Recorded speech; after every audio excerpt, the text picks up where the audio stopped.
All right, guys, we're back with round two Edison Format at Epic Cards and Games in Hurst, Texas. We got Daniel on the left, first time on camera playing taking the GB challenge, versus Edgar on the right playing frogs.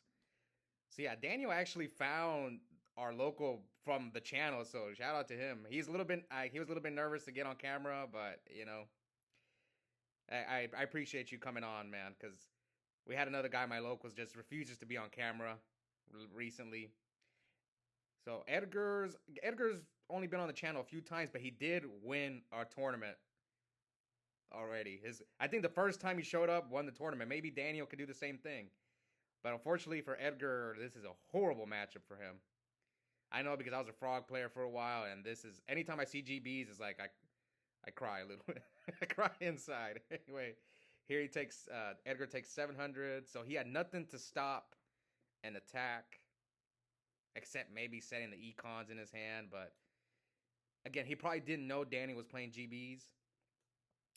So here, Daniel Rediari's the Treeborn. We'll see. Oh, so Julio is sitting next to Daniel, and they're both playing GBs, so will GBs finally get a win on the channel? I kind of want to try the GB challenge myself. I just need to borrow a GB deck. All right. Mirror Force. Ooh, that's not bad. Not a bad draw. Okay, so you got Swap Frog. God, this is not looking good for Edgar. So he summons Swap. Looks like Daniel does not have the Chariot. I don't even know where this map's from. What's it from? Anyway, he sends Treeborn. Edgar's playing like a pure Frog Monarch deck, which, I don't know. I think I prefer the pure Frog Monarch deck as well. The Frog Hero deck, I feel that now people are just so prepared for it. Okay, so Edgar's reading Wabaku. He has 2 econs, so maybe he could like chain econ, take the Rediari. Yeah, he probably didn't see Wabaku coming. Which not all GB players play Wabaku.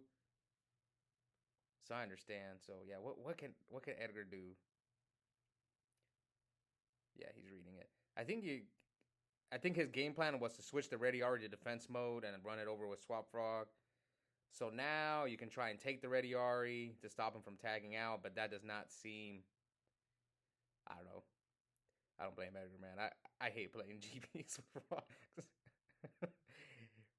Sometimes I'm not gonna lie. If I see there's a lot of GBs, I'm a little scared to play my frog deck.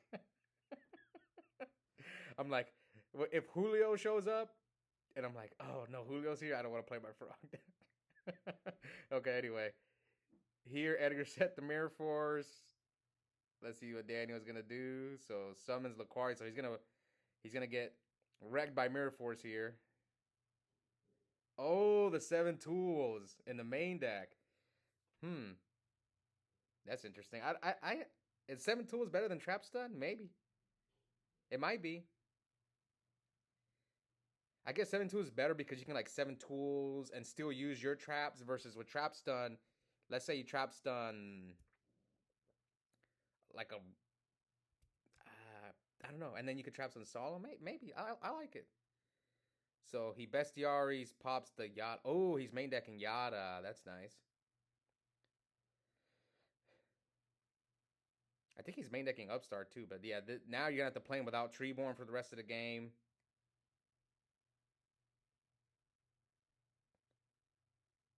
Yeah, Edgar, man. Might be time, because I think Edgar only comes like on Wednesdays. And there's a lot of GB players. They come out on Wednesdays, so... Alright, so Daniel sets 2 and passes. He's got 2 econs. Okay, Soul Exchange, that's a good draw. That's how you beat GBs with frogs. You gotta draw your Soul Exchanges. So like I remember there was like a tournament, but I wasn't on camera like a few weeks ago. I was playing against Donnell when he was playing GBs, and the reason I beat Donnell with my frog deck was because of Soul Exchange. Like I would just Soul Exchange his GB, tribute for the Monarch. And yeah. So ooh, okay. Maybe Edgar can fight back because Bestiari's gone. You gotta hope his back rows are dead. Edgar needs to draw heavy, man. Ooh, Daniel's got call.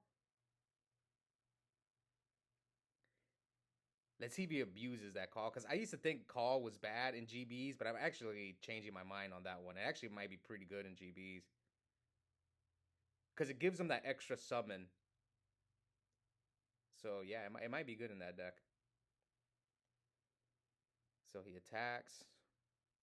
Edgar switches Darius to defense mode. 2 cards in Daniel's hand passes. Some of you guys might remember Edgar from when he won the tournament a few months, like it was like a month ago or 2 months ago, and that time he was not playing on a mat either. He just doesn't want to. I think people have offered him a mat. All right, so let's see. So he puts the Caius back, attacks Darius. Oh, Wabaku. Oof. So what does Daniel get here? Does he get Murmillo to get rid of the swap? Is there a GB in the grave? Is there something he can get back? I don't know. You could get Sam Knight too, because Edgar is gonna probably leave the swap up. So you get Sam Knight and Search Chariot. That's not a bad play either. Let's see which one he goes for. Oh, he's got Thunder King in the main deck. So he goes for Laquari.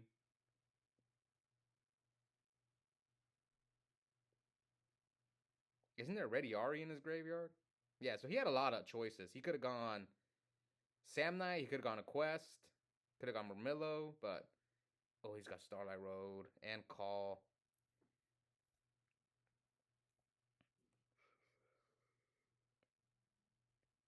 All right, so he attacks, chains Econ. Now Daniel's probably gonna set Road and Call. Yeah, set Road. Set both, man. You got Starlight Road. Yeah, set both. So now Edgar's gonna try to drop the Caius and just. What's Laquari's defense? Can he run over Laquari with Swap Frog? Or do you just go for the Caius and hope for the best? Yep. I think Edgar's like Edgar's like look at he's like down. He's down 1 card, but you just gotta hope Caius gets you there in this matchup. I've played like this a lot when I played against GBs. Just gotta hope they got nothing, man. Yeah, he had Ready Ari in there. So how does he deal with Caius? Does he have a third Wabaku? Because he already used 2 of them. Oh, he's got Book. Edgar chains Regeki Break. So we know it's Starlight Road and Call. Oh, but now he can use the Call. Oh yeah, he can use the Call now. Oh, that's unfortunate.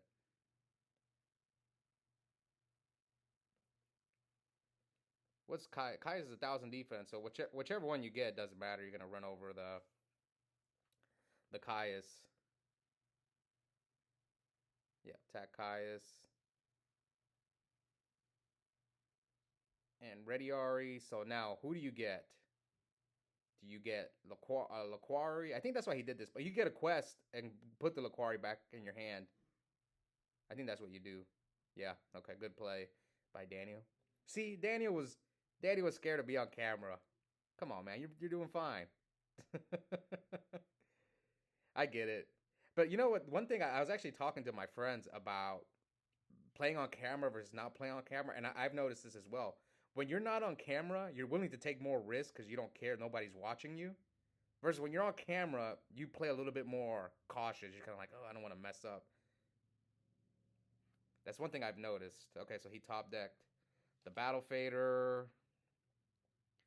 So his hand is Compulse.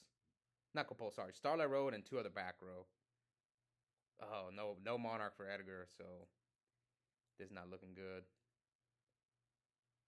He's got Starlight Road, so he does not care. All right, 17. And was that one tagged out? No, he normal summoned that one. Okay, so 46, 38. Oh, it's Yatagarasu. Wait, he didn't tag out, or did he do it at the end phase?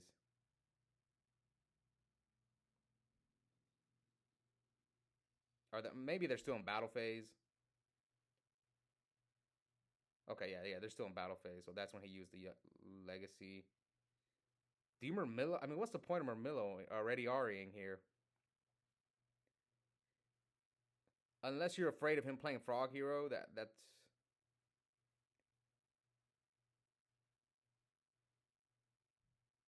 I guess you want a big Laquari. Okay, Hippo. Oh, maybe he's out of Laquaris because there's one banished over there. He has no cards in hand, so there's no reason to herk up. Upstart. So 56-38 and Edgar scoops. Yeah, this was just an like unwinnable game. Was one thing that I felt bad for Edgar because Edgar was like Edgar wanted to be on camera. Shout out to him. But he's like, come on, he's actually the one that convinced Daniel to be on camera, and I felt bad for Edgar because I'm like, Edgar must not know he's playing GBs. Oh man. Okay, so maybe he knew. I don't know. I just thought it was funny. All right, so Daniel, let me reset the life points. Summons a quest. Ooh, Mirror Force. Edgar must be listening to Ryanide because Ryanide, I think he's main decking Deep Prison and Frogs. Okay, so oh, Daniel's got Gores and GBs. I think people are just throwing Gores in every deck. I used to be a Gores hater, but man, that card just wins.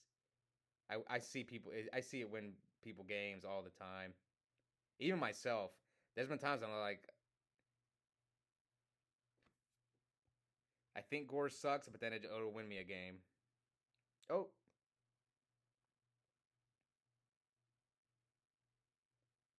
So this is round 2. I think both these guys are undefeated.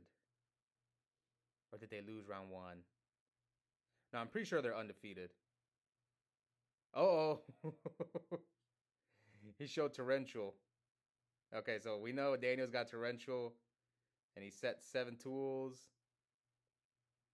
Threatening Roar.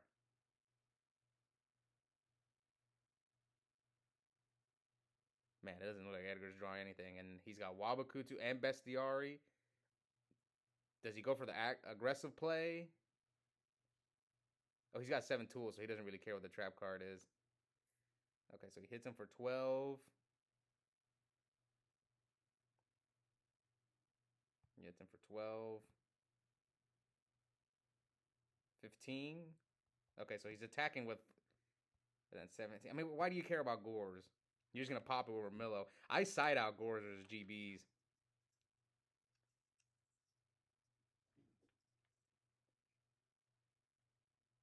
Okay, so he's tagging out. So 36 9K. I think he might go for Herc here. Yeah, I think he's just going to get Laquari out and make Herc. Yep. So we know one of his back rows is 7 tools. Does he have a Chariot? He needs a War Chariot. Because otherwise, Edgar can just special swap Frog, true for Caius, or Ryza and get rid of your Herc. So let's hope he's got a Chariot in his hand. Alright, so here comes Herc. Is that ulti Herc? Oh, God. I've never played GBs in person. So, it looks like a fun deck to play, though. Alright. So he scoops. So his hand must have just been dead. So quick 2-0. Shout out to Daniel. First time on camera, wins. And we'll see if he can take the GB challenge. Hope you guys enjoyed this duel. And we'll be back soon for round 3. Bye, guys.